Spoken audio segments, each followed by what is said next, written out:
مرحبا وسهلا بكم في قناة نور يونس. اليوم راح ناخدكم بتجربة مميزة لتركيب الشعر الإكستنشن خطوة بخطوة، ونشوف مع بعض كيف الشعر بيتحول من عادي وبسيط لشعر طويل صحي وكثيف بيعطي إطلالة ولا أروع. الإكستنشن هو سر من أسرار الجمال اللي بتعتمد عليه كثير من البنات حول العالم، لأنه بيوفر حل سريع وفعال لأي وحدة بتحب تغير شكلها أو تزيد من طول شعرها أو حتى تضيف كثافة ولمعة طبيعية. الجميل فيه إنه ما بياخد وقت طويل، لكن النتيجة النهائية دايماً بتكون مبهرة وبتزيد ثقتك بنفسك بشكل كبير. خلونا نبدأ بالخطوات. أول شي بنهتم بالشعر الطبيعي. لازم نتأكد إنه الشعر مغسول ونظيف تماماً وممشط حتى يختفي أي تشابك. هاي الخطوة كتير مهمة لأنه الشعر النظيف والمجهز بيساعد خصل الإكستنشن تثبت بشكل مثالي وتدوم لفترة أطول بدون أي مشاكل. بعدها بنبلش بتقسيم الشعر، وهون التركيز بيكون أساسي. تقسيم الشعر بشكل مرتب ومنظم هو اللي بيعطي نتيجة طبيعية بالنهاية. بنقسم الشعر طبقات صغيرة وبنبدأ من الأسفل للأعلى حتى نركب كل خصلة في مكانها الصحيح. الخطوة الأهم هي تركيب الخصل.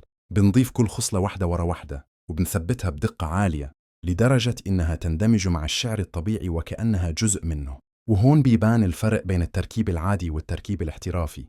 الهدف إنه النتيجة النهائية تطلع طبيعية وما يبين أبداً إن في شعر إضافي. خلينا نحكي شوي عن الفوائد. الإكستنشن مش بس بيعطي طول إضافي، لكنه كمان بيزيد الكثافة والحجم وبيفتح لك مجال لخيارات تسريحات أكتر. سواء كنت حابة تعملي تسريحة يومية بسيطة أو تسريحة سهرة راقية، الإكستنشن بيخلي الشعر يتجاوب مع كل الستايلات بسهولة. لاحظوا الفرق قبل وبعد. قبل كان الشعر قصير نوعاً ما وما فيه كثافة كافية، وبعد التركيب صار طويل ناعم وغني بالحياة. التغيير فعلاً بيفرق مو بس بالمظهر، حتى بالشعور والثقة بالنفس. خلينا ما ننسى نقطة مهمة جداً، العناية بعد التركيب.